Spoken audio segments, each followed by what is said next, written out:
बहुत स्वागत। आप देख रहे हैं आपका शो कहानी कुर्सी की। मेहमान हमारे साथ बने हुए, मैं सौरभ आपके साथ। और हमारी विश्व विजयी भारतीय क्रिकेट टीम भारत लौटी है वापस वर्ल्ड कप जीतकर, T20 वर्ल्ड कप जीतकर 17 साल के बाद फिर एक बार ये खिताब भारतीय टीम को मिला है। और वो सभी विश्व विजेता भारत लौटे हैं। प्रधानमंत्री नरेंद्र मोदी से उनकी मुलाकात हुई है। प्रधानमंत्री के साथ ट्रॉफी दिखाते हुए आपको रोहित शर्मा दिख रहे हैं, कैप्टन, और बाकी टीम मेंबर्स प्रधानमंत्री आवास पर मिलने के लिए गए थे नरेंद्र मोदी से। और उसका पूरा एक वीडियो भी आया बकायदा। ये देखिए, मोदी जी स्वागत करने के लिए आ रहे हैं भारतीय टीम का, और ये है वो चमचमाती ट्रॉफी। एक बार पूरा वीडियो मैं आपको दिखाता हूं, बहुत अच्छी तस्वीरें।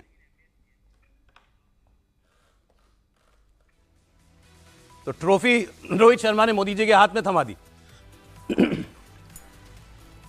और ये बातचीत हो रही है प्रधानमंत्री के साथ। अभी इसका ऑडियो नहीं आया है, दरअसल रिलीज नहीं हुआ है माफ कीजिएगा। नहीं, मुझे लगता है देखिए, ये मतलब वैसे भी हर देशवासी के लिए गर्व का क्षण है। और ये जो टीम है, ये टीम अभी एक जिसको कहते हैं ना, बड़ा भावुक क्षण था जब प्रधानमंत्री तब भी गए थे ड्रेसिंग रूम में, सबसे मुलाकात की थी। तब टीम हमारी हार गई थी लगातार जीतते हुए। इस बार कहा गया कि एक भी मैच नहीं हारे यार, क्या फिर भी जीत जाएंगे? एक भी मैच नहीं हारे, फिर भी जीत गए।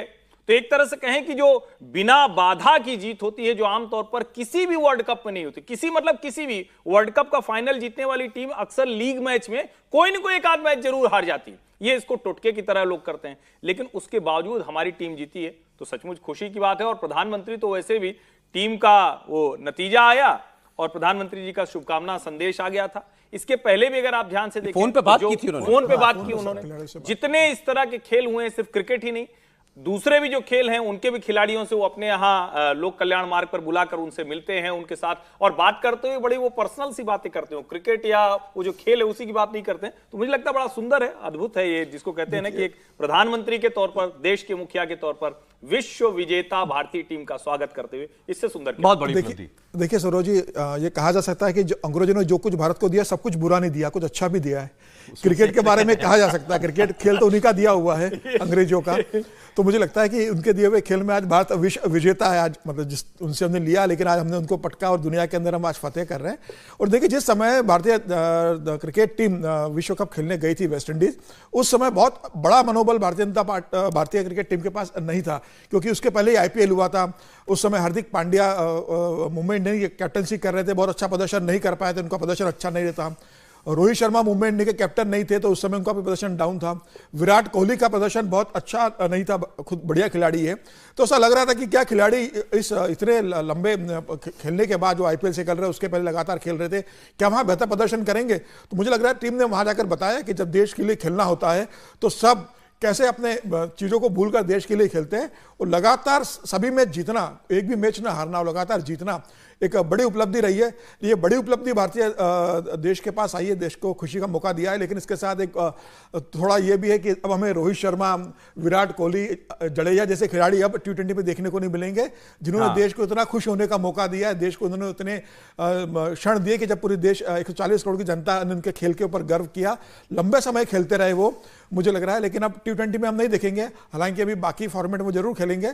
लेकिन आज IPL के कारण एक बड़ा भूमिका ये भी है कि भारतीय क्रिकेट टीम के पास बड़े खिलाड़ी तैयार होते जा रहे हैं। पहले ऐसा होता था कि कोई बड़ा खिलाड़ी चला गया तो उसका वैक्यूम कौन भरेगा। अब ऐसा नहीं टीम है। में बड़े यंग खिलाड़ी, अर्शित देखिए इतना बढ़िया प्रदर्शन किया, अर्जी जैसा यंग है। पंत जो इतनी बड़ी दुर्घटना से मरते मरते बचे हैं, इतने एक साल वो ट्रीटमेंट में रहे, उसके उभर कर आए, पंत ने बेहतर खिलाड़ी वो प्रदर्शन किया है। तो मुझे लग रहा है कि एक लेगेसी रहती है। तेंदुलकर की गई, उसके बाद धोनी की गई, और विराट कोहली और बड़े क्रिकेट फैन लग रहे हैं। नहीं, मैं मतलब देखते बहुत ज्यादा देखता तो, लेकिन पढ़ते रहता हूँ क्रिकेट के बारे में। तो मुझे अच्छा लगा कि मतलब एक भारतीय टीम 17 साल बाद अभी प्रधानमंत्री से मुलाकात हुई है, निकल चुके हैं प्रधानमंत्री से मिलकर टीम इंडिया के प्लेयर्स, और अब मुंबई जाएंगे ये चार्टर्ड फ्लाइट से। और मुंबई में बकायदा विक्ट्री परेड निकाली जा रही है नरीमन पॉइंट से वानखेड़े स्टेडियम तक के लिए। जी देखिए सौरभ, ये मतलब पूरे देश के लिए, क्योंकि इंडिया में क्रिकेट टीम और देश अलग अलग नहीं है। आप जब देखते हैं कि फील्ड में हमारे 11 खिलाड़ी खेल रहे हैं, 10 खिलाड़ी खेल रहे हैं, तो हिंदुस्तान के 140 करोड़ लोग भी खेल रहे होते हैं। और उसमें हारने में जितना, मतलब जो आउट होने में जितना तकलीफ खिलाड़ी को होती है ना, उससे ज़्यादा जो 140 करोड़ लोग हैं ना, उनका तकलीफ होता है, उनका ब्लड प्रेशर बढ़ना, उनका ब्लड प्रेशर घटना। और मेरे ख्याल से जब हम लोग धर्म और राजनीति और जाति की बात करते हैं ना, तो हिंदुस्तान में क्रिकेट से बड़ा धर्म कोई नहीं है। सही। है ना। तो वो सबसे बड़ा धर्म है। और जिस तरह से क्रिकेट में प्रदर्शन किया, हर्षवर्धन जी ने कहा कि हम लोग पूरा मैच नहीं हारे। एक तो बड़ा काम क्या हुआ था, पिछला हम वर्ल्ड कप हारे थे ऑस्ट्रेलिया से, वो भी पूरे मैच जीतने के बाद फाइनल हारे थे। तो एक तो बड़ा सेटबैक और वो था। दूसरा, इसमें तो ये मैच केवल सारे जीते हैं वो नहीं है, हारते हुए मैच जीते हैं। यदि फाइनल आप मैच देखेंगे तो मैं उस मैच को पूरा देख रहा था तो पूरा देश थम गया था 3 ओवर पहले, जब लग रहा था कि ये मैच हार जाएंगे हम। बिल्कुल। तो ये जीत वो बड़ी जीत है, उस टीम की जीत है जिसने उस हारे हुए मैच को निकाल लिया। वर्ल्ड कप में फाइनल में उस टीम से हारे हुए मैच को, यदि वो उस पूरे मैच के आखिरी के 3 ओवर देखेंगे तो आपका ब्लड प्रेशर 90 से 160 तक पहुंच गया होगा, उस तरह का। अब इसमें क्रिकेट में जो हमारे सब लोगों ने प्रदर्शन किया, जो समीर जी ने कहा, वो तो सब चीज़ है ही कि अर्शदीप और ये, लेकिन प्रधानमंत्री का जिक्र करना जरूरी है इसमें। प्रधानमंत्री आज विनिंग टीम से मिल रहे हैं, कोई बड़ी बात नहीं है, क्योंकि कोई भी बड़ा नेता जो है ना ये मौका नहीं छोड़ना चाहता। लेकिन वो तो उस टीम से भी मिलते हैं जो हार गई थी वर्ल्ड कप में, वनडे वर्ल्ड कप में हार गए थे, तो वो महत्वपूर्ण बात है। आज वो मिल रहे हैं। ये तो ये हालांकि सर हमारी राजनीति ऐसी है, उस पर भी क्या क्या कमेंट्स हुए थे, उनको क्या क्या पीएम को पनौती कहा गया। ये तो मोदी स्टेडियम में मैच हुआ इसलिए हार गए, इस तरह से मेरे हिसाब से इंडियन क्रिकेट टीम के रिटर्न गिफ्ट है प्रधानमंत्री जी को कि भाई वो वर्ल्ड कप हम हार गए थे, आज ये ले लीजिए। और प्रधानमंत्री ने उस दिन भी बात की, उस दिन मैसेज दिया और खिलाड़ियों से फोन पर बात की, कोहली से, रोहित से, सभी लोगों से। और आप सोचें कि क्रिकेट बहुत बड़ा गेम है, हिंदुस्तान के लोगों को सबसे ज़्यादा अट्रैक्ट करता है, इसलिए प्रधानमंत्री ये कर रहे हैं। तो मैं फिर से एक बात याद दिलाना चाहता हूं कि जब हमारा चंद्रयान 2 मिशन फेल हो गया था, हाँ। याद है आपको, वो भी बहुत बड़ा हमारा वो था कि एक हाइप दिया हुआ। लेकिन प्रधानमंत्री चंद्रयान 2 मिशन फेल होने के बाद भी इसरो के चेयरमैन से और पूरे स्टाफ से मिलकर उनको मिले थे, ओलंपियन से भी मिले थे, जो हार गए उनसे भी मिले थे, जो जीत गए। तो वो जो चीज है ना, वो आपको आगे बढ़ने की ताकत देती है, बहुत बड़ा बूस्ट मिलता है, बूस्ट मिलता है। उसके बाद का जिक्र करना जरूरी है। एक लाइन में इस पे जरूर बोल दूं, क्योंकि भारत में कई बार जब इस तरह की चर्चा होती है तो जीत हो गई, अब कुछ दिन बाद सभी भूल जाएंगे। जैसे विजय जी को सिर्फ 3 ओवर से याद है, मुझे पहले ओवर से याद है। क्यों याद है? आप जब टीम के सारे जो ऐसे खिलाड़ी, जिसको हम कहें कि जो लोग पहले चल रहे थे वो सब आउट होते जाते हैं, और जो नहीं चल रहा है विराट कोहली उसके कंधे पे आ जाता है। फिर आप देखते हैं कि अक्षर पटेल चल जाता है, फिर आप देखते हैं कि वो शिवम दुबे जो नहीं चला वो चल जाता है। फिर आप जब बॉलिंग में आते हैं तो कमाल हो जाता है। आप जिन खिलाड़ियों से उम्मीद नहीं करते हैं वो विकेट लेना शुरू करते हैं, और उसमें बुमराह हो, अर्शदीप हो, हार्दिक पांड्या हो, और सूर्य कुमार यादव का कैच तो वो सूर्य लपकने जैसा ही था, जैसे हनुमान जी ने लपक लिया था। तो हम लोग जो सुनते हैं, तो मैं तो ये कह रहा हूं कि ये टीम जिसको कहते हैं ना कोऑर्डिनेटेड एफर्ट, जिसको अंग्रेजी में एक शब्द कहते हैं, उसका इतना सुंदर उदाहरण है प्रधानमंत्री से। मैंने 3 ओवर का जिक्र, लास्ट 3 ओवर्स का जिक्र इसलिए किया कि वो हार गई थी टीम हमारी, वहां से उसको निकालना मैच को। हाँ, चलिए खैर, बड़ी अच्छी तस्वीर है, और शाम को तो बहुत जबरदस्त माहौल होगा जब वो विक्ट्री परेड निकलेगी। जी कहा, विजय जी को भी क्रिकेट बहुत पता है, आपने मतलब ये ठीक नहीं, आप तीनों ही मुझे बहुत बड़े क्रिकेट प्रेमी लगे हैं। हम लोग तो ये अच्छी बात है। चलिए आगे बढ़ते हैं जरा। अब हम हाथरस कांड का जिक्र करना चाहते हैं। 121 जाने चली गई। योगी आदित्यनाथ ने जो प्रेस कॉन्फ्रेंस की थी, उस प्रेस कॉन्फ्रेंस में कुछ बातें बड़ी महत्वपूर्ण थी। उस प्रेस कॉन्फ्रेंस में उन्होंने कहा कि हम साजिश के एंगल से भी इसकी पूरी तफ्तीश कराएंगे। तो सोचने की बात है कि आखिर भगदड़ मची है, लाखों लोग थे, भगदड़ हो गई, उसमें मौत हो गई, साजिश का इसमें क्या एंगल आया? तो उसी पर हम लोग आज बात करते हैं कि क्या इसमें कोई साजिश हो सकती है क्या। अच्छा, आपको याद है योगी आदित्यनाथ ने एक और बात कही थी। उन्होंने ये कहा था कि आप ये भी देखिए कि जब चुनाव चल रहा था तो किनकी रैलियों में भगदड़ मचा करती थी। ये डायरेक्ट रेफरेंस था अखिलेश यादव के लिए। समाजवादी पार्टी की कई सभाओं में, मुझे याद आ रहा है प्रयागराज में भी एक सभा हुई थी, एक दूसरी सभा में भी खूब भगदड़ हुई थी, मंच के ऊपर चढ़ गए थे लोग। आजमगढ़ में भी, हाँ, मतलब तो वो उस ओर भी वो इशारा कर रहे थे। अब इसको थोड़ा बहुत बारीकी से समझने की जरूरत है। ये बाबा इतना बड़ा बाबा कैसे बन गया? अब इसकी हिस्ट्री तो खैर सब कुछ सामने आ ही चुकी है। पुलिस में था, LIU में था, एक यौन शोषण का आरोप लगा, जेल गया, फिर जेल से सस्पेंड हो गया, फिर बरी हो गया, उसके बाद फिर हाई कोर्ट में जाकर के इसने अपनी नौकरी बहाल करवा ली, फिर उसके बाद इसने नौकरी छोड़ दी, और नौकरी छोड़ने के बाद ये बाबा के अवतार में आ गया। नाम है सूरजपाल, कहलाता है खुद को नारायण हरि साकार उर्फ भोले बाबा।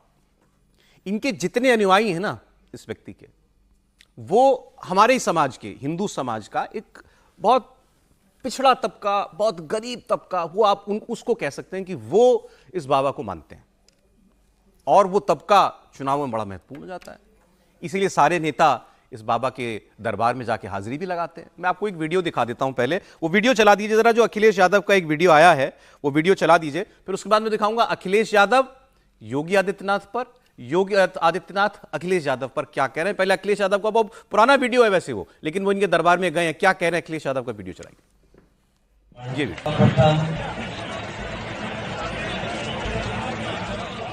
नारायण साकार हरि की संपूर्ण ब्रह्मांड में सदा सदा के लिए जय जयकार हो। साकार मां महादेशी के संपूर्ण ब्रह्मांड में सदा सदा के लिए जय।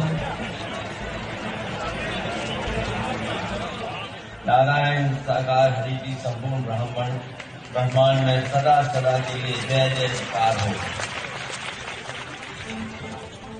साकार मां महादेशी के संपूर्ण ब्रह्मांड में सदा सदा के लिए जय। तो ये अखिलेश यादव गए थे कुछ महीने पहले का ये वीडियो होगा।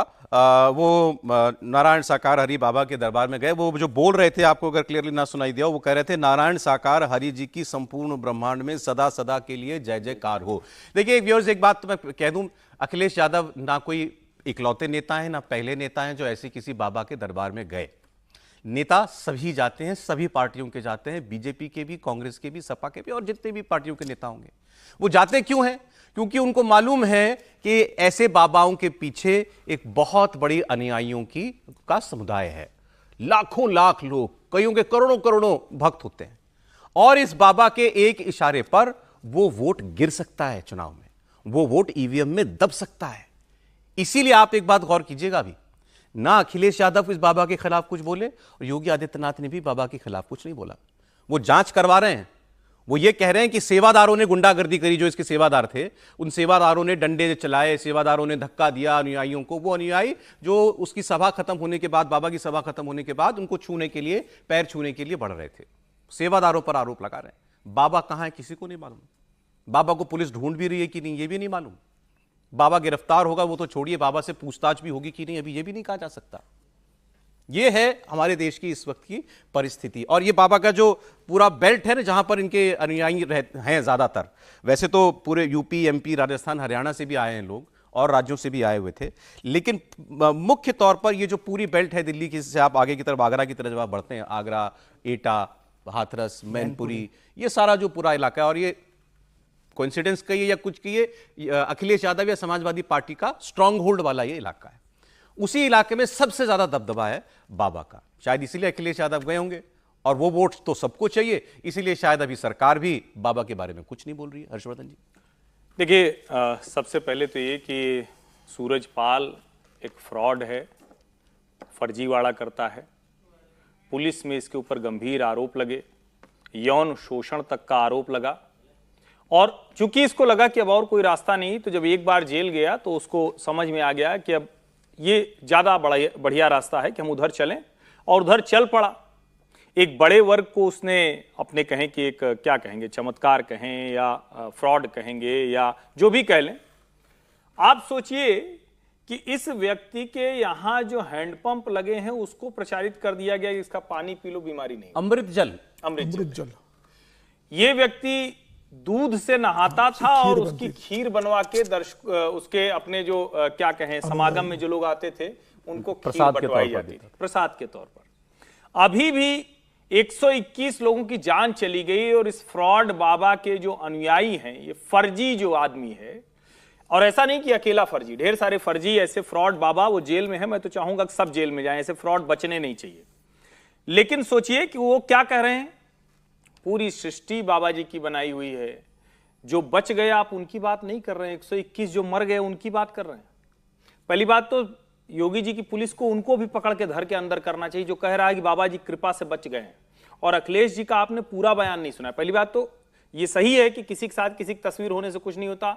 नेता तो छोड़िए, हम लोगों को बगैर कहीं कोई बुलाएगा कल को फ्रॉड निकल जाए तो क्या कर लें, मतलब कर ही क्या लेंगे भाई, कोई फ्रॉड है तो क्या कर लेंगे। और किसी के मंच पे आप गए हैं, किसी का प्रभाव बड़ा हो गया तो उसके लिए बुरा नहीं बोलेंगे। लेकिन अखिलेश जी आगे क्या बोल रहे हैं जानते हैं? यहां तक तो ठीक है कि संपूर्ण ब्रह्मांड में सदा जय जयकार हो। आगे बोल रहे हैं, देखिए बाबा जी की कृपा है कि आज सूरज आ गया। हाँ, बाबा जी की कृपा है कि आज चारों, मतलब वो जिस अंदाज में बोल रहे हैं वो सुनना चाहिए सबको। अब इससे आगे की बात, योगी आदित्यनाथ जी ने बहुत कड़ाई से सब कुछ कहा, लेकिन योगी जी की कड़ाई का क्या मतलब है? एसडीएम वाली रिपोर्ट करेगी ना ना ना ना ना, तो अधिकारी गड़बड़ है ना बाबा जी गड़बड़। गड़बड़ कौन है? सेवादार गड़बड़ है, कोई सिपाही गड़बड़ होगा, नाके वाला गड़बड़ होगा, मतलब विचित्र स्थिति है। बताइए। और अखिलेश यादव से जो सदन में पत्रकारों ने पूछा कि अच्छा ये बताइए बाबा की गिरफ्तारी होनी चाहिए कि नहीं, तो वो चिढ़ गए। वो कह रहे कौन सा बाबा, दो बाबा ही यूपी में, किसी गिरफ्तारी कराओगे बताओ। हाँ। इसका मतलब ये कि अखिलेश यादव की वो कमजोर नस तो है, ये सूरजपाल ये कमजोर नस है। और मैं फिर से कह रहा हूं, किसी को भी अपना विचार प्रचारित प्रसारित करना उसका पूरा अधिकार होना चाहिए, कोई भी हो।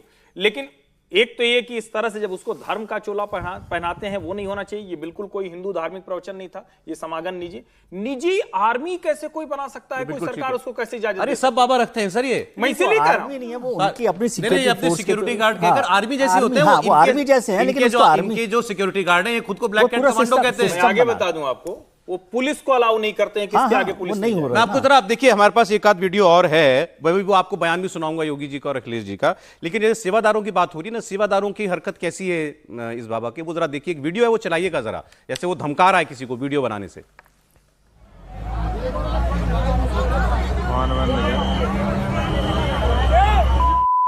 गाली फोन बंद करो, फोन बंद करो।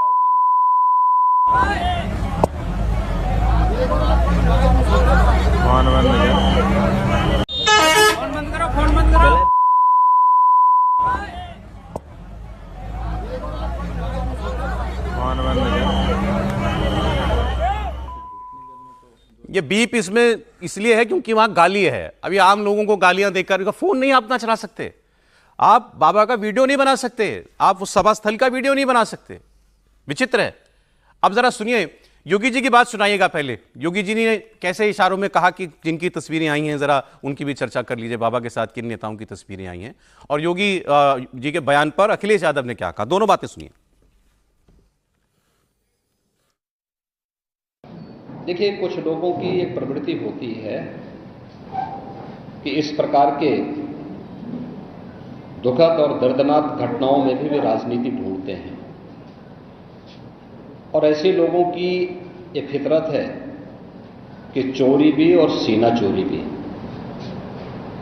यह हर व्यक्ति जानता है कि सज्जन के फोटो किसके साथ में है, उनके राजनीतिक संबंध किन के साथ जुड़े हुए हैं।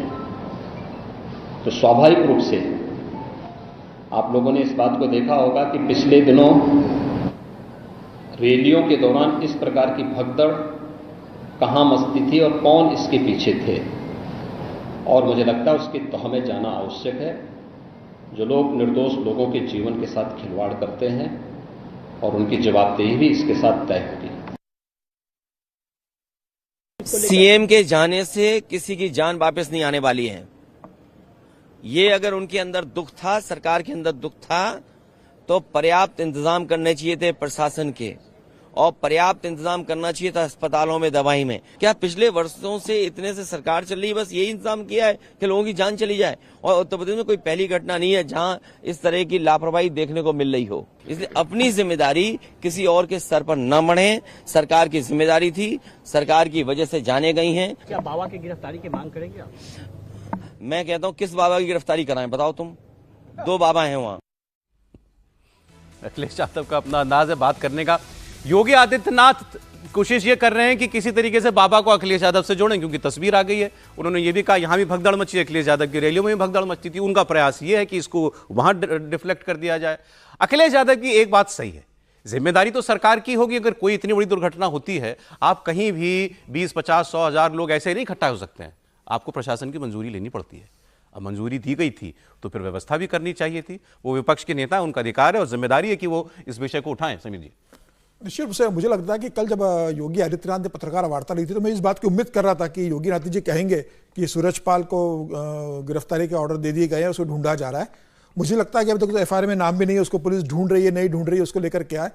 लेकिन देखिए, बाबा को ऐसा ही, इसके पहले आप राम रहीम का देख लीजिए, इसके पहले एक रामपाल बाबा थे उसके पहले निर्मल बाबा थे जो पर्स बेचा करते थे।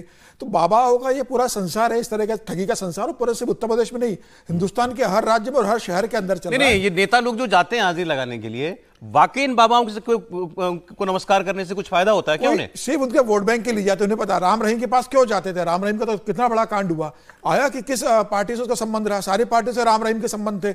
हरियाणा चुनाव के पहले किस पार्टी के लिए राम रहीम ने समर्थन देने की घोषणा कर दी थी, कौन कौन से भारतीय जनता पार्टी और कांग्रेस के नेता राम रहीम के पास जाते थे, सब जानते कि सब नेताओं के पास जाते। कोई भी ऐसा नेता नहीं, ठग नहीं है या कोई इस तरह का बाबा नहीं है जिसके पास किसी दल के राजनेता नहीं जाते। उन्हें पता है कि इसके पास जो लोग आ रहे हैं वो उसके अनुयायी है, वो उससे कहने पर वोट देंगे। हमारी कॉन्स्टिट्यूंसी उसके अंदर आती है, पार्षद वहां से लड़ता है, विधायक वहां से लड़ता है, सांसद के लिए हमें वोट लगेंगे, तो यही बाबा हमें वोट दिलवाना का काम करेंगे। और मुझे लग रहा है कि अब सरकार को चेतने की जरूरत है। इतनी बड़ी घटना घटने के बाद 122 से ज्यादा लोग मर चुके हैं पूरे हिंदुस्तान के अंदर। केंद्र सरकार को उसके लेकर कोई लॉ लेके आना चाहिए। और इस तरीके से कोई भी बाबा बन जाता है, गरीब लोगों को मतलब आप कह रहे कानून लेकर के आए, कानून लेकर आए, इस तरह कानून से को ठेंगा दिखा रहा है। जितने जांच हो इसकी, मुझे लगता है जितना जेल में नहीं रहा उतना वो पैरोल पर रहा है। सर इसे विजय समय हो जाएगा, फिर उनकी बात नहीं आ पाएगी। क्या वाकई अलग पार्टियों के अलग अलग बाबा होते हैं क्या, जैसे योगी जी कह रहे हैं समाजवादी पार्टी के बाबा हैं? नहीं, मैं ऐसा नहीं समझता। आपने जिस तरह से कहा वो बात ठीक है कि सभी पॉलिटिकल पार्टी सभी बाबाओं के पास जाती हैं और उनकी जरूरत के हिसाब से, मतलब अपनी जरूरत के हिसाब से बाबाओं को सम्मान देती है। मेरे को एक तो मैं आपको बधाई दूं कि आप जो है इंडिया टीवी जो है आज उनको यूपी में सूरजपाल का दबदबा लिख रहा है। अभी हमारे सारे मित्र लोग उनको भोले बाबा ही कर रहे हैं।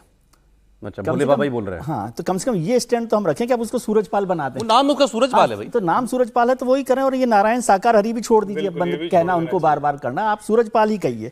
तो सूरजपाल पर जो सारी पॉलिटिकल पार्टी है, अखिलेश यादव का भी जो बात है वो जुड़े हैं कि नहीं जुड़े, इससे कोई बड़ी बात नहीं, क्योंकि सब पॉलिटिकल पार्टी जाती हैं।